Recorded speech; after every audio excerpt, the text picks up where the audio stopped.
Hello students, तो आप सभी को स्वागत है फिर से एक न्यू क्लास में। इस क्लास में जितने भी प्रश्न लिया गया है सभी प्रश्न इम्पोर्टेंट है, सेलेक्टेड हैं। यानी वर्तमान समय में आपका रीजनिंग का सेशन में जो पैटर्न फॉलो करके आपका एग्जामिनर प्रश्न पत्र तैयार करता है तो वही पैटर्न पर आधारित सभी प्रश्न हैं। तो आप लोग हर एक प्रश्न को राइट आंसर कमेंट में करते चलना है और सभी प्रश्नों को हल करते चलना है, ठीक है। तो चलो शुरू करते हैं। पहला प्रश्न देखो, प्रश्न नंबर 1 क्या पूछा जा रहा है भाई। कह रहा उस विकल्प का चयन करें जो तीसरे पद से उसी प्रकार संबंधित है जिस प्रकार दूसरा पद से पहला पद संबंधित है। यानी बताना है रूबेला का संबंध विषाणु से जिस प्रकार है तो मलेरिया का संबंध उसी प्रकार यहाँ पे किससे होगा, ये पता करना होगा। कैसे करोगे भाई, तो देखो अगर हम बात करें रूबेला और विषाणु में तो रूबेला और विषाणु में आपस में रिलेशन क्या है। तो देखो रूबेला जो है एक प्रकार का क्या है भाई, तो बीमारी है। और रूबेला जो बीमारी है यह फैलने का कारण किसका है, तो यह विषाणु का। किसके कारण फैलता है, विषाणु के कारण, ठीक है। अब उसी प्रकार समझना होगा यहाँ पे कि यह जो मलेरिया है एक प्रकार का बीमारी है और यह मलेरिया जो है फैलता है भाई, यह किसके कारण फैलता है, विषाणु के कारण, परजीवी के कारण, कवक के कारण या जीवाणु के कारण। तो राइट आंसर क्या होगा, राइट आंसर होगा जो मलेरिया है वह परजीवी के कारण ही फैला जाता है। यानी राइट आंसर होगा option number B is the बिल्कुल राइट आंसर, ठीक है। तो चले नेक्स्ट प्रश्न पे। देखो 2 नंबर का प्रश्न समझना क्या करा, उस विकल्प का चयन करें जिसमें वही संख्या उसी प्रकार से संबंधित है जिस प्रकार दिए गए समुच्चय में संबंधित है। यानी बताना है कि इस समुच्चय में जो यहाँ पे प्रकार संबंधित है वही प्रकार कौन सा ऑप्शन में संबंधित है, ये बताना होगा, ठीक है। अब देखो सबसे पहले यहाँ पे ये समझना पड़ेगा आप सभी को कि आखिर 5, 27 और 8 एक समुच्चय है। अब इस समुच्चय में किस प्रकार से संबंधित है संख्याओं का, उसी प्रकार यहाँ पे इन संख्याओं में कौन सा ऑप्शन है जिसमें संबंधित होगा। तो हमें यहाँ पे पहचानना होगा कि 5 है, 27 है, 8 है। अब 5, 27, 8 में यहाँ पे आप लोग को क्या बताना है, पहले रिलेशन। और जब भी ऐसा प्रश्न आ जाता है तो हम लोग क्या करते हैं, हम लोग छोटे छोटे संख्या से आपस में रिलेशन बना के बड़ा संख्या लाने की कोशिश करते हैं, ठीक है। जैसे कि देखो अगर हम 5 से और 8 से 27 लाने की कोशिश करेंगे तो हमें क्या करना पड़ेगा, तो देखो हमें यहाँ पे ये करना पड़ेगा कि हमें तीसरी संख्या में हमें पहली संख्या को माइनस करना पड़ेगा। अगर हम तीसरी संख्या में पहली संख्या को माइनस करते हैं, 8 में से 5 को घटाते हैं 3 आता है। और हमें अब 3 से 27 लाना है तो 3 का हमें क्यूब करेंगे तो 27 है, ठीक है। अब यही तरीका फॉलो करना है। तो ऑप्शन नंबर 1 देखो यहाँ पे अगर हम 12 में 16 घटाएंगे तो यह माइनस में आ जाएगा, तो ये तो पहले ही गलत ऑप्शन नंबर 1 हुआ। ऑप्शन नंबर बी देखो अगर हम 15 में 11 को घटाते हैं तो 15 में 11 को घटाएंगे हमें प्राप्त होगा 4। अब 4 का जब क्यूब करेंगे तो 4 चौका 16 चौका 64, यानी यहाँ पे 64 है। यानी ऑप्शन नंबर बी आपका राइट आंसर होगा। ऑप्शन नंबर देखो सी गलत और ऑप्शन नंबर डी गलत। यानी राइट आंसर जो होगा क्या होगा, तो only one option number B होगा जो कि बिल्कुल सही है और सत्य है, ठीक है। चलो देखो 3 नंबर का प्रश्न समझना भाई क्या कर रहा है, कह रहा है उस विकल्प का चयन करें जो तीसरे पद से उसी प्रकार संबंधित है जिस प्रकार दूसरा पद पहले से। जैसे कि समझना 13 का संबंध 163 से जिस प्रकार है, 9 का संबंध 75 से जिस प्रकार है, तो 11 का संबंध उसी प्रकार यहाँ पे किससे होगा, ये पता करना होगा, ठीक है। अब यहाँ पे ये कैसे पता करना है, तो सबसे पहले आप लोग को ये पता करो कि 13 से 163 जो बन रहा है वह संख्या कैसे बन रहा है। यानी हमें 13 से पहले 163 को पता करना है। अगर हमें 163 नहीं आ रहा है तो 163 के आसपास जाना है। तो देखो अगर हम 13 का क्या करते हैं भाई, स्क्वायर करते हैं। अब 13 का स्क्वायर करेंगे तो हमें यहाँ पे 169 प्राप्त होगा, 169 प्राप्त होगा। लेकिन हमें चाहिए 163। अब 169 से 163 जाने के लिए हम क्या कर सकते हैं, इसमें माइनस का 6 कर सकते हैं। अब 169 में 6 को हम माइनस करेंगे तो हमें यहाँ पे पता चलेगा 3 और यहाँ पे 6 और यहाँ पे 1। देखो 163 आ गया ना। अब वही तरीका यहाँ पे हमें फॉलो करना है। जब 9 से हमें 75 लाना है तो 9 से 75 लाना है, अगर 75 नहीं आ रहा है तो उसकी अगल बगल पहुँचना है। अगर हमें अगल बगल पहुँचेंगे तो 9 का स्क्वायर करेंगे तो हमें 81 प्राप्त होगा। ठीक है, अब 81 से अगर हमें 75 लाना है तो इसमें भी माइनस का 6 करेंगे। ठीक है, अब देखो 81 में 6 को घटा देंगे 75 75 और यहाँ पे 75 है, बिल्कुल है। अब उसी प्रकार जब 11 से हमें यहाँ पे राइट आंसर पता करना है तो पहले हमें 11 का स्क्वायर करेंगे और 11 का स्क्वायर 121 होता है। अब 121 में अगर हम 6 को घटा देते हैं तो हमें कितना प्राप्त होता है भाई, 115 प्राप्त होता है। यानी यहाँ पे जो संख्या होगा 115 होगा और ऑप्शन नंबर 1 में है 115, जो कि क्या है, तो बिल्कुल सही है। यानी यहाँ पे आपका राइट आंसर जो निकल के आया ऑप्शन नंबर 1 निकल के आया, जो कि राइट आंसर है और बिल्कुल सही है। ठीक है, यहाँ तक सभी विद्यार्थी समझ रहे हो तो क्लास को लाइक कर देना, जो न्यू हो ना चैनल सब्सक्राइब करके बेल आइकन प्रेस कर देना ताकि हर क्लास का अपडेट आप सभी के पास पहुँचता रहे।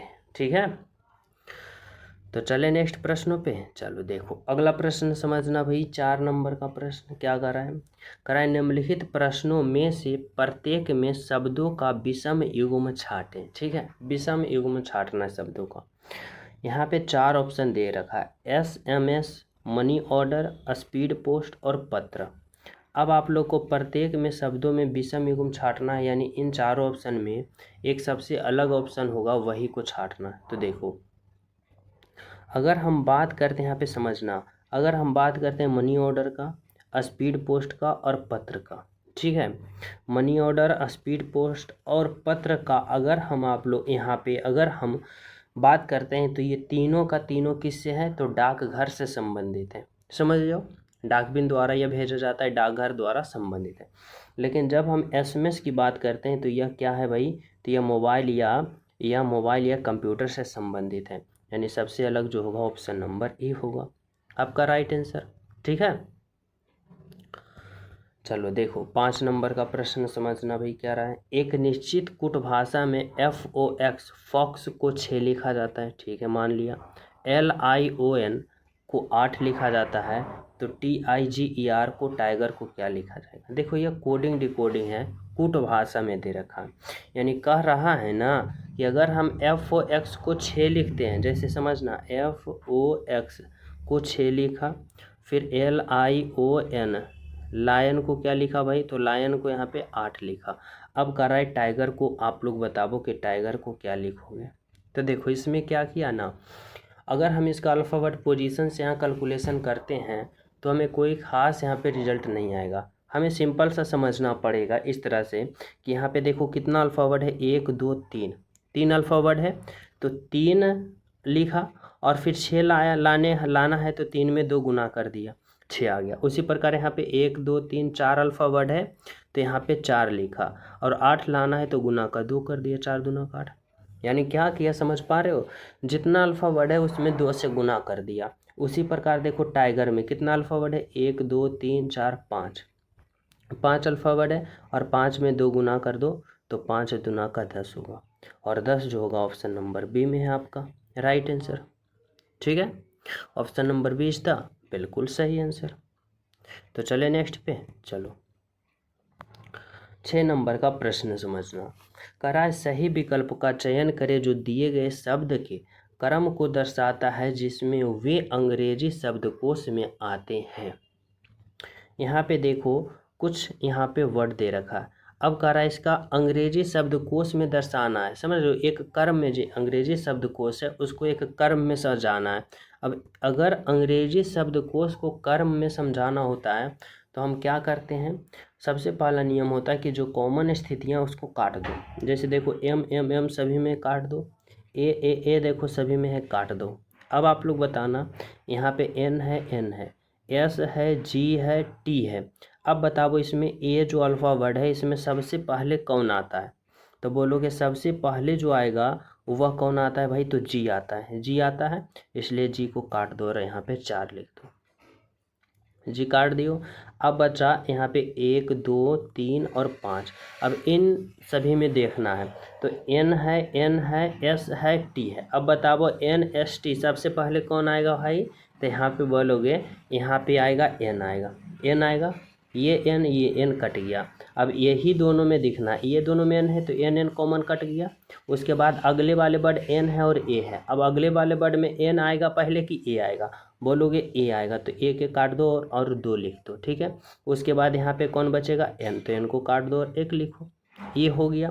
अब बचा 3 और 5 में, 3 और 5 में यहाँ पे देखो कौन है, S है और यहाँ पे T है। अब बताओ पहले S आएगा कि पहले T आएगा, बोलोगे पहले S आएगा तो S आएगा यानी 3 लिख दो। उसके बाद बोलोगे T आएगा तो 5 लिख दो, ठीक है। अब देखो कौन सा ऐसा रूल फॉलो कर रहा है, 42135 option number A is the right answer, ठीक है। चलो देखो 7 नंबर का प्रश्न समझना। कर दिए गए विकल्प में उस संख्या का चयन करें जो निम्न श्रेणी में प्रश्न चिन्ह के स्थान पर आएगी, यानी इस वाट के जगह पे जो संख्या आएगी उसके बारे में बताना है कि इस राइट आंसर यहाँ पे क्या हो, ठीक है। कैसे पता करोगे भाई, समझो। सबसे पहले में ये पूछा जा रहा है कि यह जो है श्रृंखला है इसमें प्रश्नवाचक चिन्ह के पे कौन सी संख्या आएगी, यानी यह जो प्रश्न है सीरीज वाले, और किसका सीरीज है भाई, तो संख्या का सीरीज है। अब संख्या का सीरीज में देखो हर प्रश्न का सोल्व करने का कोई तरीका होता है, कोई ना कोई सिंपल तरीका। अब इसमें सीरीज वाले प्रश्न में सिंपल तरीका ये होता है कि देखना है सबसे पहले कि इसका ऑर्डर किस प्रकार है, यानी देखो छोटे संख्या से शुरू किया है और डायरेक्ट बड़ा संख्या आने लगा है, तो पहला रूल होता है कि अगर छोटे संख्या से बड़ा संख्या आने लगे सीरीज वाले प्रश्न में, संख्या के सीरीज वाले में, तो आप लोग समझना कहीं ना कहीं इसमें गुना किया है या स्क्वायर किया है या फिर क्यूब किया है। तो सबसे पहले हमें गुना पे सोचना पड़ेगा। जैसे 7 से 14 आ रहा है तो गुना का 2 किया होगा, 14 से 28 गुना का 2, 28 से 56 गुना का 2, तो यहाँ पे देखो 224 से 248 गुना का 2, तो 56 से अगले पद करेंगे तो यहाँ भी 2 का गुना करेंगे, और 56 गुने का 2 करो, 6 दूना 12, 5 दूनी 10, 11, 112 आया। और 112 गुने का 2 करोगे 224 आया, यानी यहाँ पे क्या निकल के आया, तो 112 ऑप्शन नंबर डी आपका राइट आंसर होगा। Option number D is the right answer, ठीक है। चलो देखो 8 नंबर का प्रश्न समझना भाई। करा है उस संयोजन का चयन कीजिए जिसमें दी गई श्रृंखला के रिक्त स्थान में क्रमबद्ध रूप से रखने पर श्रृंखला पूर्ण हो जाएगी, यानी इस खाली स्थान के जगह पे कौन कौन सा ऑप्शन उठा के रखोगे, यहाँ पे कौन कौन सा अल्फाबेट रखोगे ताकि यह श्रृंखला पूर्ण हो जाए। अब सबसे पहले समझना है कि यहाँ पे हमें कॉमन स्थितियाँ को पहले यहाँ पे पहले में टोटल अल्फ़ाबेट को काउंट करना है। जैसे 1 2 3 4 5 6 7 8 9 10 11 12 13 14 15 16, यानी टोटल अल्फ़ाबेट की संख्या कितना है भाई, 16 है ना, कितना है तो 16 है। अब इस 16 को हमें गुणनखंड के रूप में लिखना है, जैसे 4 गुने का 4 लिखेंगे 16, या फिर 8 गुने का 2 लिखेंगे 16, ठीक है। अब देखो अगर हमें या तो 4 के छोटे छोटे खंड बनाना है, या फिर हमें 8 का छोटे छोटे खंड बनाना है, या फिर 2 का, तो चलो हम क्या करेंगे, हम 4 का खंड बनाएंगे। देखो 1 1 2 3 4, 1 फिर 1 2 3 4 फिर 1 और फिर 1, देखो 1 घर 2 घर 3 घर 4 घर, 4 घर में हम छोटे छोटे खंड बना दिए। अब हमें क्या करना है, तो सभी को पूर्ण रूप से फिलअप करना है। कैसे करेंगे भाई, तो देखो हमें पहले वाले घर में देखना पड़ेगा, हमें भरना है कैमा स्थान भाई, तो चौथा स्थान। अगर हमें चौथा स्थान भरना है तो देखो सबसे पहले कि किस घर में चौथे स्थान पे भरा है, तो देखो अगर हम बात करें इस घर में चौथे स्थान पे डी है, चौथे स्थान पे डी है, चौथे स्थान पे डी है, तो यहाँ पे हमें क्या भरना पड़ेगा, डी भरना पड़ेगा। अब देखो B C double D, B C double D, B C double D, और बी यहाँ पे हो गया सी डबल डी हो गया, सभी में बी सी डबल डी हो रहा है, यानी पहले में हम डी भरें, फिर सी भरें, फिर डी भरें, फिर बी भरें। अब बताओ कि कौन सा यहाँ पे ऐसा ऑप्शन फॉलो कर रहा है, D C D B, D C D B देखो ऑप्शन नंबर बी है, यानी राइट आंसर आपका यहाँ से क्या निकल के आया, तो ऑप्शन नंबर बी निकल के आया, जो कि क्या है, तो बिल्कुल सही है और आपका राइट आंसर है ऑप्शन नंबर बी। ठीक है, तो चले नेक्स्ट पे। चलो देखो 9 नंबर का प्रश्न समझना भाई क्या कर रहा है कि दिए गए विकल्पों में से उस अक्षर या संख्या का चयन कीजिए जो निम्न श्रेणी में प्रश्न चिन्ह के स्थान पर आएगी। ठीक है, यानी इस वाट के जगह पे कौन सा ऑप्शन आएगी ये पता करना है। अब हमें समझना पड़ेगा और सोचना पड़ेगा कैसे। तो देखो यह जो प्रश्न है सीरीज वाले, श्रृंखला वाले हैं। ठीक है, श्रृंखला के रूप में ही दे रखा है और वो भी अल्फ़ा वर्ड का। और जब भी अल्फ़ा वर्ड का सीरीज वाले प्रश्न आता है तो हम लोग क्या करते हैं, तो हम लोग सिंपल सा यहाँ पे क्या करते हैं, तो यहाँ पे उसका पहले अल्फ़ाबेट पोजीशन लिखते हैं। जैसे ए का 1, बी का 2, डी का 4 होता है, ई का 5 होता है, जी का 7, एच का 8, फिर जे का 10 होता है और के का 11 होता है। अब यहाँ पे 2 अल्फ़ाबेट को पता करना है। तो देखो अगर हम ए से डी पे चलते हैं तो क्या हो रहा है भाई, तो प्लस का 3 हो रहा है। फिर डी से जी पे जा रहा है यानी 4 से 7 पे, तो प्लस का 3 हो रहा है। अब जी से जे पे जा रहा है 7 से 10 पे, तो प्लस का 3 हो रहा है। अब जे से यहाँ पे अगले पद पे जा रहा है तो यहाँ पे भी हम क्या करेंगे, प्लस का 3। अब 10 में 3 जोड़ेंगे तो 10 और 3 13, और 13 जो अल्फ़ाबेट पोजीशन होता है एम का। तो देखो ऑप्शन बी गलत, ऑप्शन सी गलत, ऑप्शन डी गलत, option number A right answer. ठीक है, अब श्योर 100% करना है तो यहाँ पे दूसरे वाले को भी पता कर लो। बी से ई पे जा रहा है यानी 2 से 5 पे जा रहा है तो प्लस का 3। फिर देखो ई से एच पे जा रहा है 5 से 8 तो प्लस का 3, एच से के पे 8 से 11 प्लस का 3, तो 11 से अगले पे जाओगे तो प्लस का 3, और 11 प्लस का 3 14, और 14 जो होता है एन का। अब देखो एम और एन आया, यानी राइट आंसर क्या हुआ, तो ऑप्शन नंबर 1 हुआ। समझ रहे हो। तो चले नेक्स्ट पे। देखो अगला प्रश्न समझना 10 नंबर का, और आप लोग कमेंट में करना कि कितने SSCGD, समझना कितने विद्यार्थी SSCGD कांस्टेबल के हो जिसके लिए हिंदी का क्लास स्टार्ट कर दिया जाए। पिछले साल जो क्लास चलाया गया था बहुत ही यहाँ पे इम्पोर्टेंट प्रश्न था, उसका सीरीज भी चलाया गया था। आप लोग जो पुराने स्टूडेंट होंगे उनको पता होगा। तो कमेंट में बताना कि कितने विद्यार्थी जीडी कांस्टेबल के हो जिनके लिए हिंदी का क्लास चलाया जाए, और मोस्ट इम्पोर्टेंट। ठीक है, और जो न्यू हो चैनल सब्सक्राइब कर लेना, बेल आइकन प्रेस कर देना, ताकि हर क्लास का अपडेट आप सभी के पास जाता रहे। देखो 10 नंबर का प्रश्न समझना क्या कर रहा है भाई, कर रहा है कि दिए गए विकल्पों में लुप्त पद ज्ञात करें। मिसिंग नंबर बताना है कहाँ पे भाई, तो यहाँ पे कि इस वाट के जगह पे क्या होगा। देखो जब भी ऐसा प्रश्न आ जाए लुप्त संख्या पता करने के लिए, तो ऐसे प्रश्नों को हल कैसे किया जाता है समझना। अगर ऐसे प्रश्न को हल करना चाहते हो तो देखो इसको 2 तरीका, या तो आप लोग इस तरह से चलो या तो फिर आप लोग इस तरह से चलो। बोलोगे हमें एक तरीका से सोचना है, कैसे सोचें, तो इस तरह से सोचना है कि छोटे छोटे संख्याओं को आपस में कैलकुलेशन करके बड़ा लाने की कोशिश करना, छोटे छोटे संख्याओं से बड़ा लाने की कोशिश करना। उसी प्रकार यहाँ पे भी राइट आंसर होगा। ठीक है, तो देखो यहाँ पे हमें समझना होगा, सोचना होगा कि 3 और 5 से हमें 125 लाना है तो कैसे लाएं। अब 3 और 5 से 125 लाना है तो हम कैसे लाएंगे, तो देखो यहाँ पे सिंपल किया है ना, कि यहाँ पे जो 5 है ना और यहाँ पे 3 है, तो 5 का 3 जो है उसका क्यूब कर दिया। अब देखो यहाँ पे 5 है और यहाँ पे 3 है तो इसका क्यूब कर दिया, यानी 125 आ गया। उसी प्रकार यहाँ पे 11 और यहाँ पे 2 है, तो इस 11 का यहाँ पे 2 है जो स्क्वायर कर दिया, 121 आ गया। ठीक है, अब यहाँ पे समझना होगा कि यहाँ पे हम कौन सा ऑप्शन रखें ताकि उसका पावर 7 करने पे हमें 128 आ जाए। तो बहुत सी सिंपल है कि यहाँ पे हम 2 रखेंगे, और 2 का पावर अगर हम 7 करते हैं तो 128 आता है। यानी राइट आंसर यहाँ पे ऑप्शन ए गलत, बी सी गलत और डी गलत, यहाँ के ऑप्शन नंबर बी जो होगा आपका राइट आंसर होगा। ठीक है, ऑप्शन नंबर क्या होगा, तो ऑप्शन नंबर बी जो होगा आपका राइट आंसर होगा। तो चले नेक्स्ट पे। चलो देखो अगला प्रश्न आप लोग समझना क्या कर रहा है, 11 नंबर का प्रश्न। 11 नंबर का प्रश्न पूछा जा रहा है कि दिए गए विकल्पों में लुप्त पद ज्ञात करें। यहाँ पे भी बताना है लुप्त पद।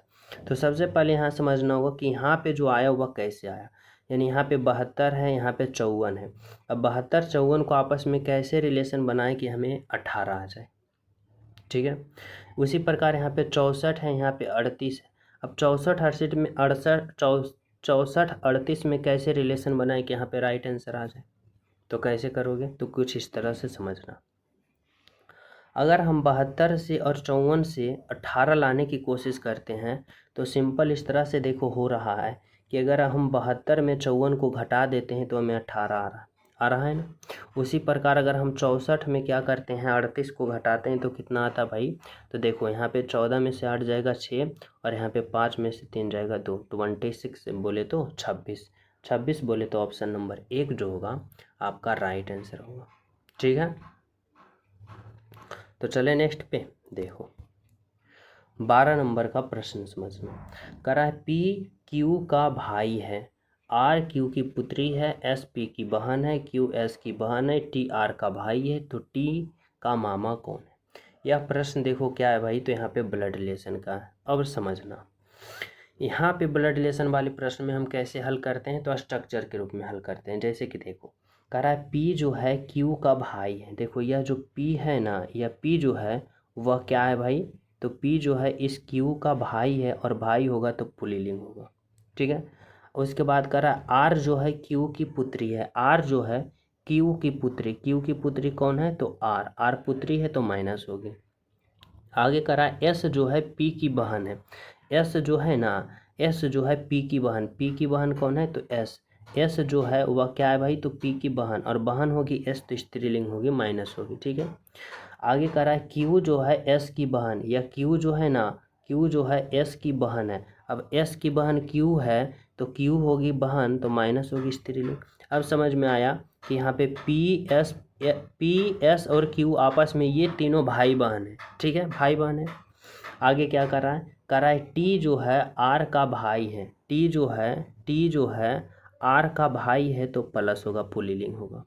अब कह रहा है टी का मामा कौन है, टी का मामा कौन है। यहाँ पे बताना होगा आपको कि टी का मामा, ये जो टी है, अब टी का मामा कौन है। अब मामा किसे कहा जाता है भाई, तो यहाँ पे माता के भाई को मामा कहा जाता है। अब माता के भाई का मामा कौन है, तो ये माता हुई क्यू और पी इसका भाई हुआ। यानी यहाँ पे टी जो है वह पी को का कहेगी तो का कहेगा तो मामा कहेगा।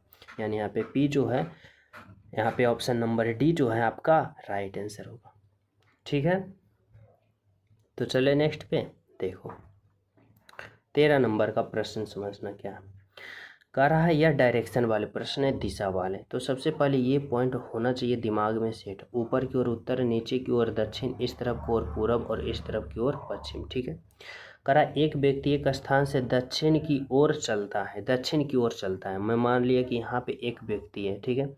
अब दक्षिण की ओर चला यानी इस तरफ चला, नीचे की ओर चला।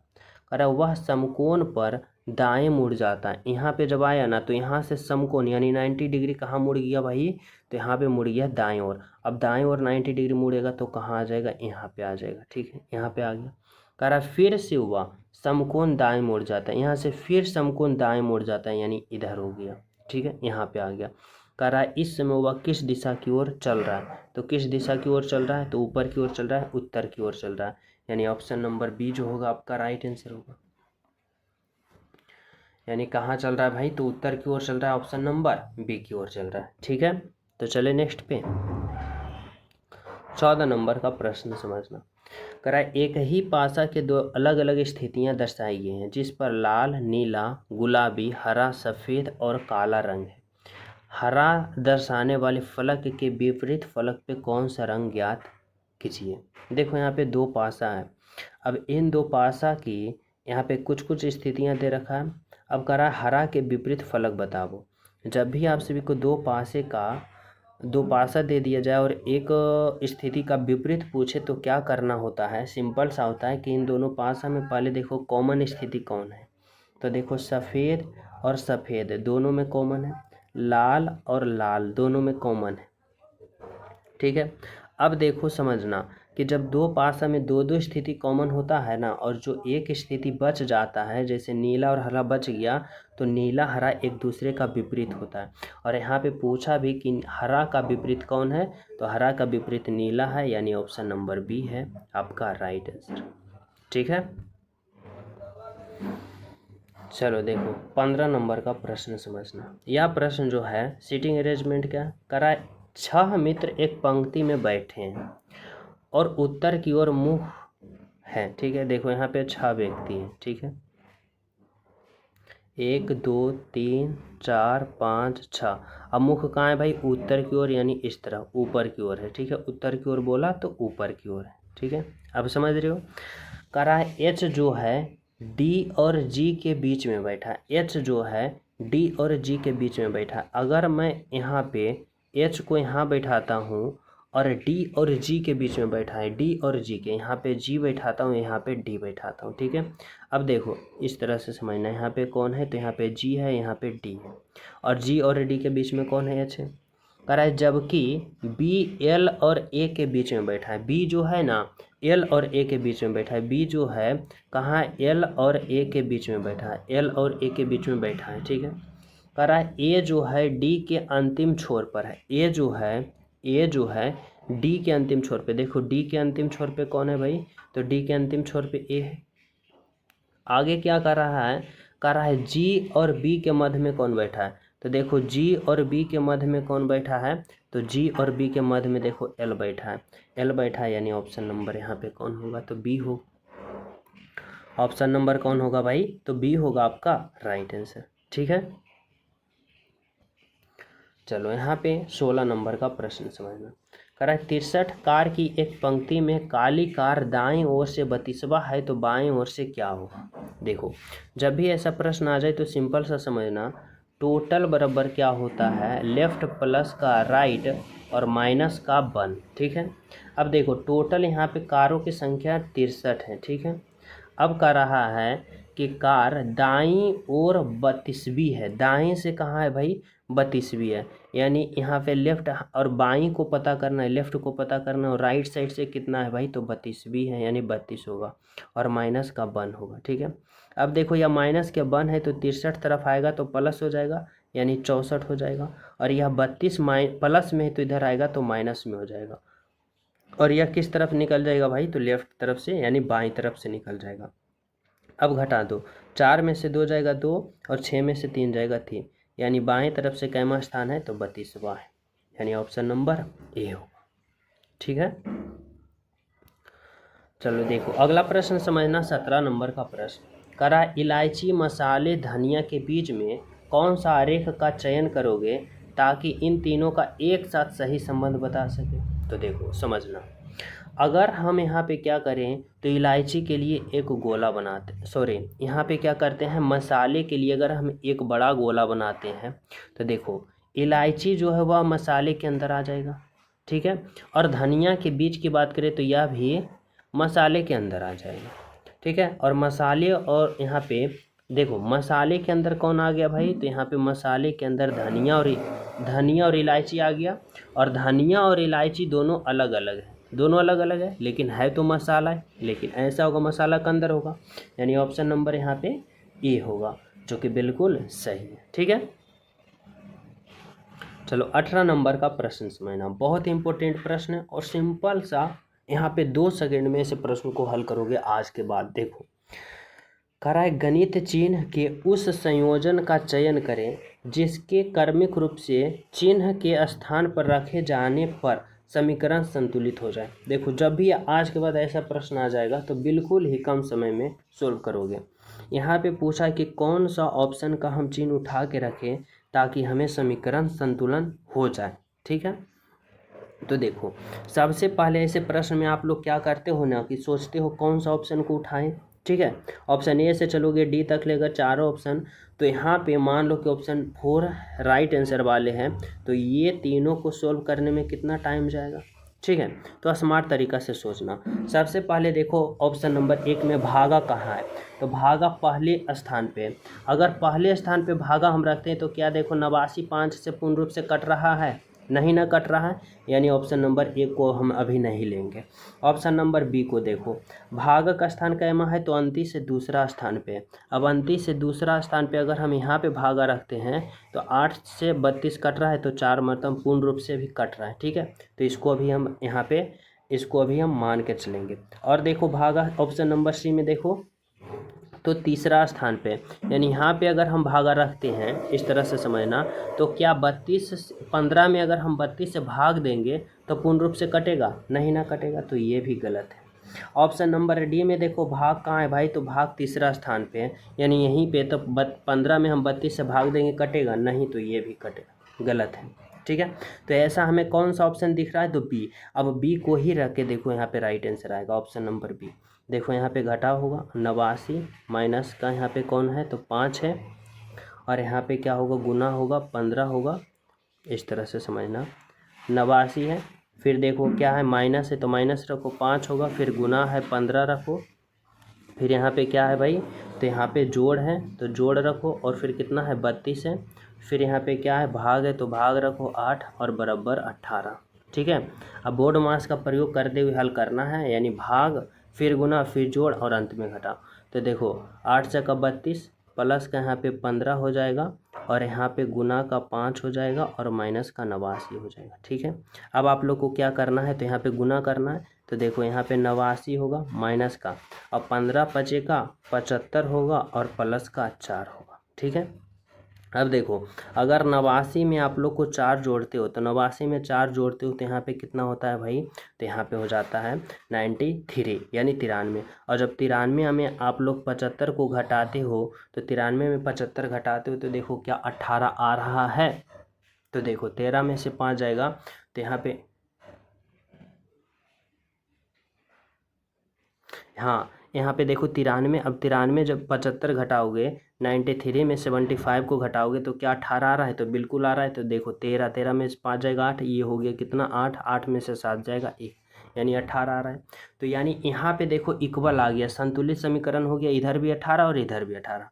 तो ऑप्शन नंबर क्या होगा, तो ऑप्शन नंबर बी होगा, जो कि आपका राइट आंसर होगा और बिल्कुल सही होगा, ठीक है। यानी संतुलित मतलब दोनों तरफ, जैसे कि इधर 18 है तो दोनों तरफ 18 आना चाहिए, जैसे देखो यहाँ पे भी 18 आया और यहाँ पे भी 18, ठीक है। देखो 19 नंबर का प्रश्न समझना क्या है, कह रहा है दर्पण में निर्मित सही प्रतिबिंब चयन करें। यहाँ पे देखो मिरर इमेज दे रखा है, एम और एन क्या है दर्पण है।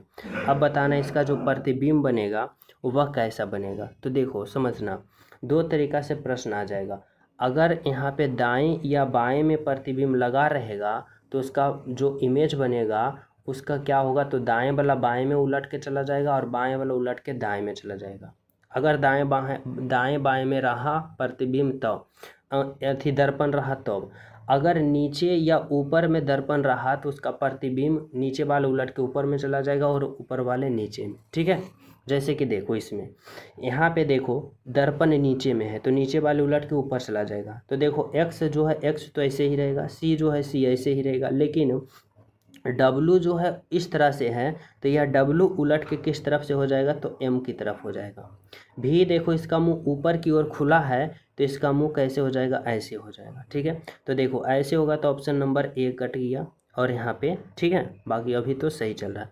फिर देखो 5 ऐसे है तो यह उलट के किस तरफ हो जाएगा भाई, तो यह उलट के जो हो जाएगा, ये वाला नीचे है ना तो ये वाला ऊपर के हो जाएगा, और ऊपर के होगा तो ये ऐसे होगा, फिर ऐसे आएगा, फिर ऐसे हो जाएगा। अब ऐसे हुआ तो देखो ऑप्शन नंबर यहाँ पे ये भी कट गया, ठीक है। अब बचा ऑप्शन सी और ऑप्शन डी। अब देखो यहाँ पे 2 है, अब ये 2 जो है यह उलट के कैसे हो जाएगा, तो यह उलट के ऐसे हो जाएगा, कुछ इस तरह से हो जाएगा, ऐसे इस तरह से, ठीक है। ये वाला नीचे है तो ये ऊपर का चला जाएगा और ये ऊपर वाला भाग नीचे आ जाएगा, ठीक है।